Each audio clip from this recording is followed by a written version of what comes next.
Chapter 1. The late summer winds were blowing hard in Los Angeles. The sky was clear, but the streets and alleyways were clouded with dust and debris. In South Central Los Angeles, the population elected to stay indoors out of the blistering wind and heat.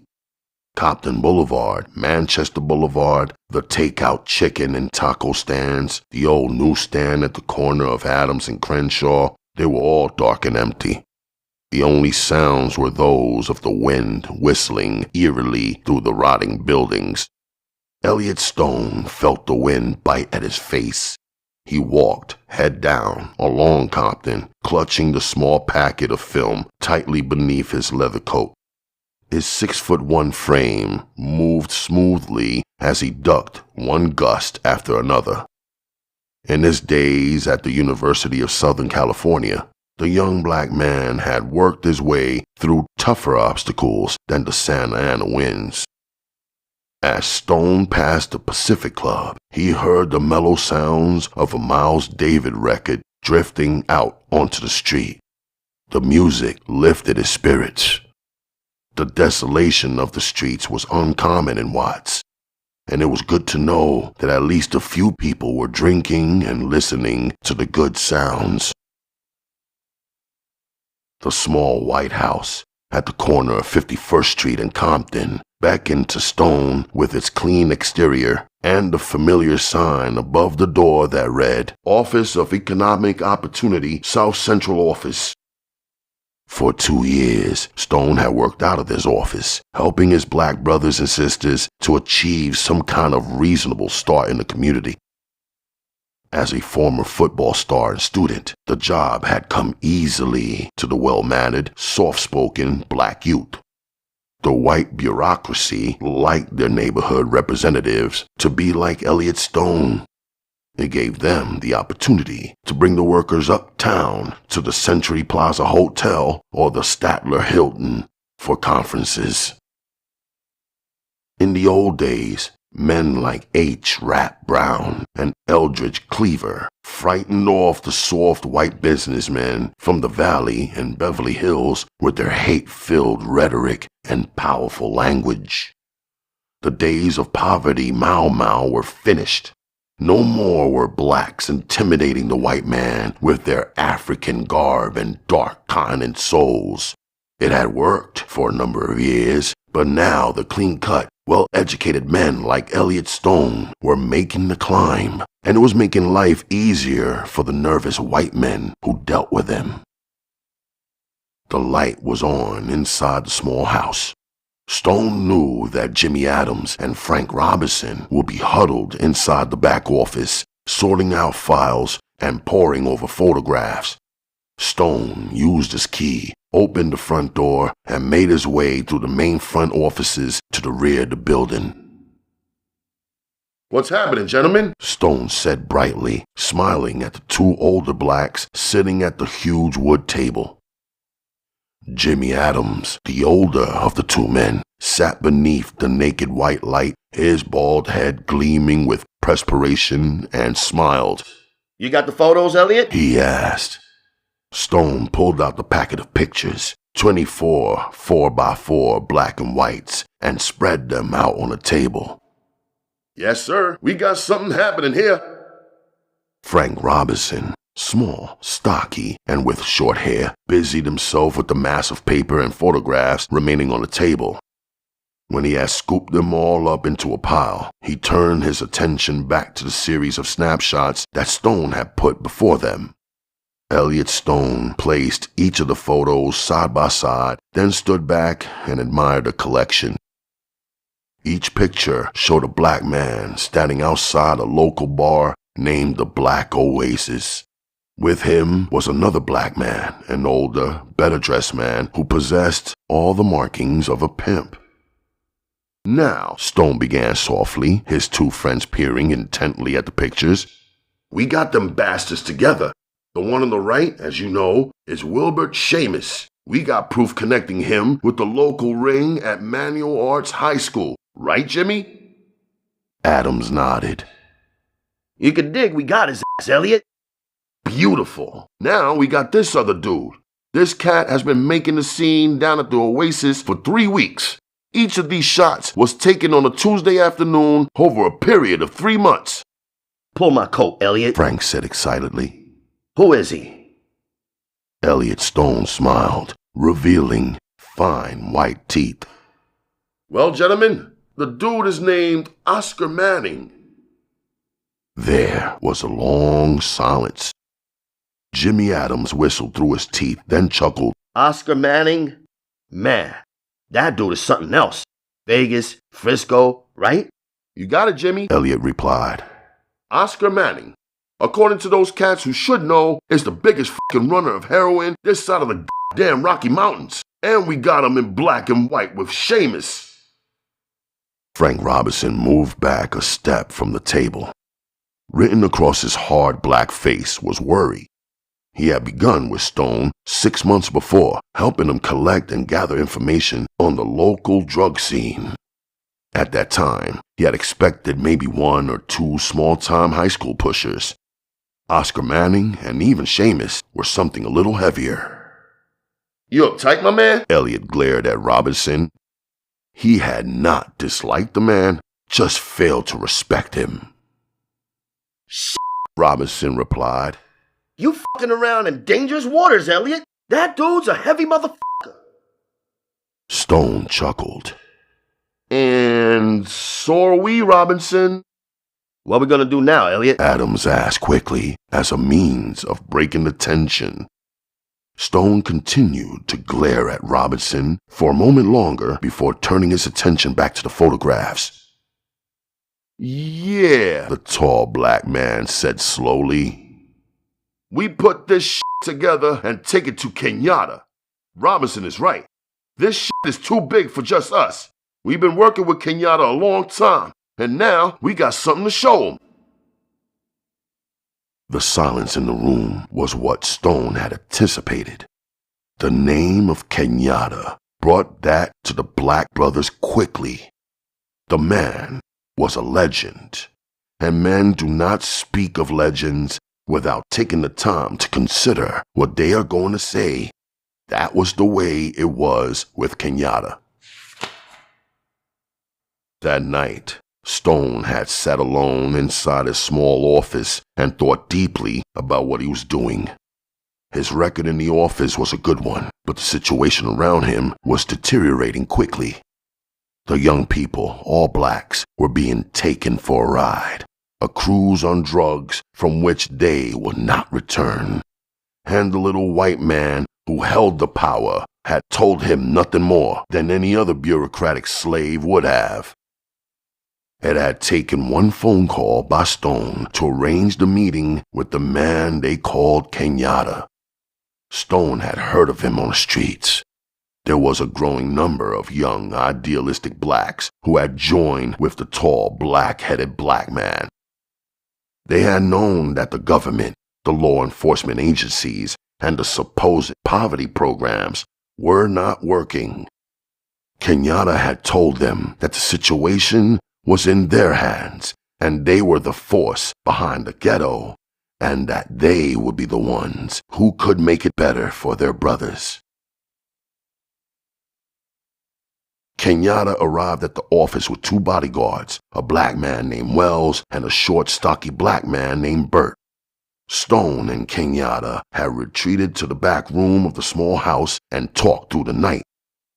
During their discussion, they had organized an extensive campaign of information gathering that they both hoped would mean the destruction of the drug trade in Watts. Using the OEO office as a front, the 2 men had agreed to work hand in hand in an attempt to locate the pushers, the traffickers, and the users. Once that information was completed, they would then move in and use whatever force was necessary to smash the ring. Now, 1 year later, Stone was in a position to give Kenyatta the information he needed. The largest ring in Watts was sitting in front of him, captured in a series of photographs and documents collected from the street people. All told, The three black men sitting in the rear of the OEO office had collected more than 100 pages and 500 photographs depicting the drug trade in the area. That information a year ago would have been handed over to the local authorities or possibly the FBI. But Stone was geared to the Kenyatta philosophy now, and he knew what had to be done. Jimmy Adams leaned back in his chair with a small stack of photos in front of him. We should lock these up till Kenyatta picks them up. Stone nodded, then walked to the far wall and pulled open a slab of wall paneling. Behind the grain wood was a small box with a lock. Stone pulled out a key and opened the box. Adams handed him the photographs and Stone placed them inside the box along with a series of documents. The rest of that shit, Stone said, pointing to the massive collection of papers and photos on the table, should be filed. What we got in this damn box is enough for Kenyatta. Robinson began gathering the stacks of papers and putting them into the large file cabinet in the corner of the room. You gonna call Kenyatta? Adams asked. That's been taken care of, my man. We're meeting in an hour. Stone grinned. After months of frustrations, his efforts were finally paying off. Tonight, he will meet again with the man who held the real power. A rising ghetto king with the idealism along with the force to make a difference. Hey, Frank, Jimmy asked. Ain't we got ourselves a bottle of Jack Daniels in that cabinet?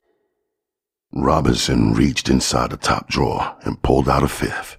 There was more than half left in the bottle. Now, Robinson said, unscrewing the cap. That's what I call valuable records. The three men laughed and began passing the bottle as they talked of their accomplishments. The large black Ford pulled to a stop in front of the OEO building. The four young black men sat inside, staring at the small white house. The driver, a tall, lanky youth with a huge afro and darkly tinted shades, turned to his companions. Looks like the motherfuckers are in the back, he said. The wind ripped at the car and shook it. The tension inside was tremendous. All four men were sweating and breathing heavily. Finally, the driver opened his door and stepped out into the hot wind. His three companions joined him. Each man held a sawed-off shotgun at his side. Beneath their leather jackets was the familiar bulge of a shoulder holster, complete with snub-nosed .38s. On the back of the jackets, a picture of a black man with a huge afro and tinted sunglasses was painted between the arms of crossed bones. Above that, in dripping red blood lettering, was the name, the Black Maria. What do you think, Kurt? The smallest of the four asked the driver. We can make it through the back. No way, Kurt replied. We're going in straight ahead and blast these cats to hell before they know what hit them. Kurt's small gang stood upright and tense. Each man gripped his shotgun with force. All right, let's go, Kurt said after a long silence. Elliot Stone had just handed the bottle of Jack Daniels to Jimmy when he thought he heard the front door creak open. Dismissing the concern, he blamed the noise on the howling wind, but as Jimmy raised the bottle to his lips, Stone heard the footsteps outside in the main office. Before he could turn around, the door was kicked in. The four black, afroed men of the Black Maria stood facing Stone and his partners. The shotguns were pointed directly at them. Now, Kurt began in a voice which revealed the tension he was feeling. You motherfuckers just stay where you are. Any of you jacks make a move, I'll personally see to it that your motherfucking head disappears. Stone was standing behind the table, the farthest one from Kurt and the other three to his right. Jimmy was sitting at the table, the bottle of whiskey still raised to his mouth. Only now, the brown liquid was pouring out of the bottle and onto his shirt and trousers. To his left, Frank was leaning against the file cabinet. His legs appeared as though they would buckle at any time. At that moment, Stone knew there was no chance. We hear you dudes been collecting a little info on some cat's activities hereabouts. That the straight? Kurt glared first at Frank, then at Jimmy, and finally turned his baleful stare upon Stone. Hey, dude, Kurt said coldly. Yeah, Stone managed to say, but I don't know what kind of job you handing down, brother. Suddenly, Jimmy spoke up.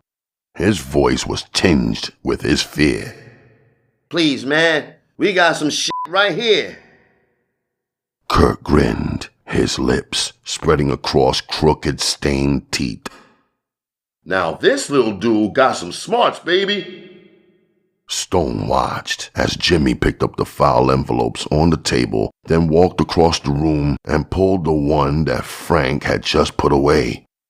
He turned and handed the folders to Kurt. Any more shit like this? Kurt asked as he quickly glanced at the materials. No, man. Jimmy claimed. This is all the shit. I mean that. Kurt laughed, then nodded to the smallest of the gang. He in turn pulled out a can of black spray paint, then walked to the far wall and wrote the name of the gang in large, sprawling letters. Stone watched, and the name Black Maria rang a bell. It had been a gang operating out of the Manual Arts High School. A bunch of young toughs who had done nothing worse with their activities than ripping off a few cars and dealing in reds and grass. As far as Stone has seen, they were never into anything as heavy as killing. You dudes look a little old, Stone said, after the small black man had finished his lettering. Oh, for what, motherfucker? Kurt retorted sharply. The Marias. They're high school kids, you dig? Kurt laughed sardonically. Don't believe nothing you ever hear or see, 'cause you'll live a lot longer. I guess for you, man, the time is too short anyway. Too fucking bad. You never had a chance to practice my advice. Stone watched in horror as Kurt raised his gun and pointed the barrel directly at Stone's stomach. The former football star felt himself tighten involuntarily the same way he had done on the gridiron when he saw a 260-pound giant ready to take off his head. The room was filled with a deafening silence. The four men with guns stood with their weapons pointed directly at the three unarmed men. All time, all movement seemed suspended. Even the wind, which had been howling only moments before, calmed into a gentle, stilling breeze. The four shotguns fired at the same time, as though the moment of the killing had been rehearsed. Jimmy was hit directly in his face. Blood spurted from his eyes as the sockets were ruptured by the splattering of pellets from the shell. The rest of his face, except for his mouth, was blown away in an orgy of blood and skin. Jimmy's mouth was formed into a grotesque, horrified grimace. Frank was belted from the side and into the head. 2 shotguns had been trained on him, and each got him squarely. Where his left temple and ear had once been, there now existed only a gaping hole and the oozing brain matter that quickly moved out of his dying body and onto the floor.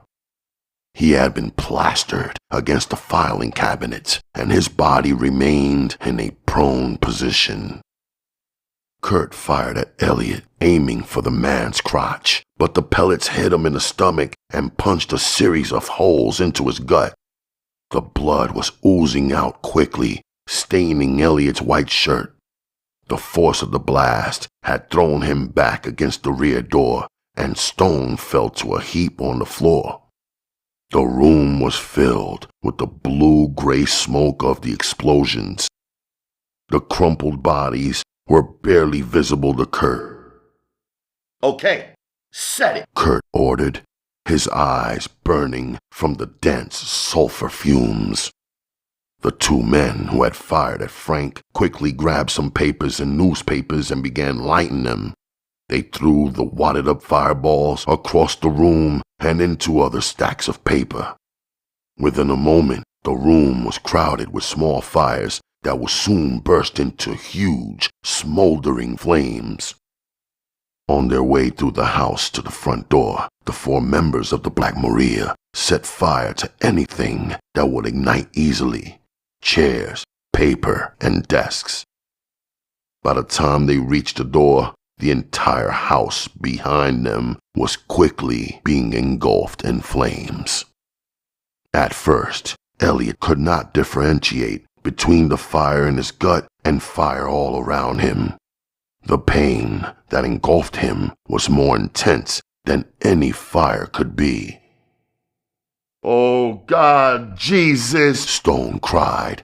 When he managed to clear the tears away from his eyes, he saw through the smoke and flames the butchered bodies of Jimmy and Frank. Then he felt the flames licking at the bottom of his pants. Instinct took over. Years of athletic training had geared his muscles into action without even being aware of it.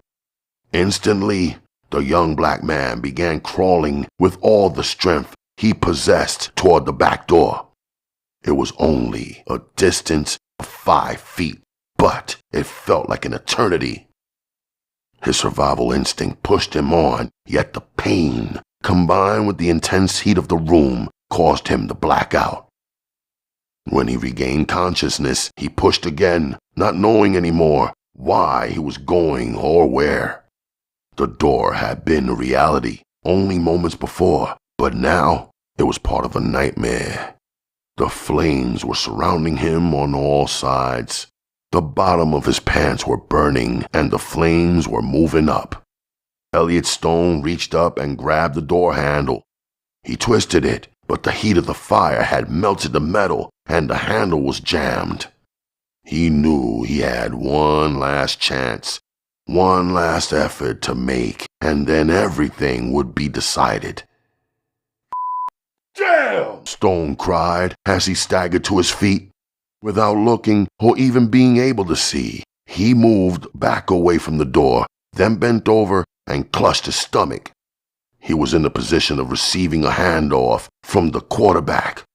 The autumn day was bright and cheerful. 100,000 crazed fans yelled as one in the Los Angeles Memorial Coliseum.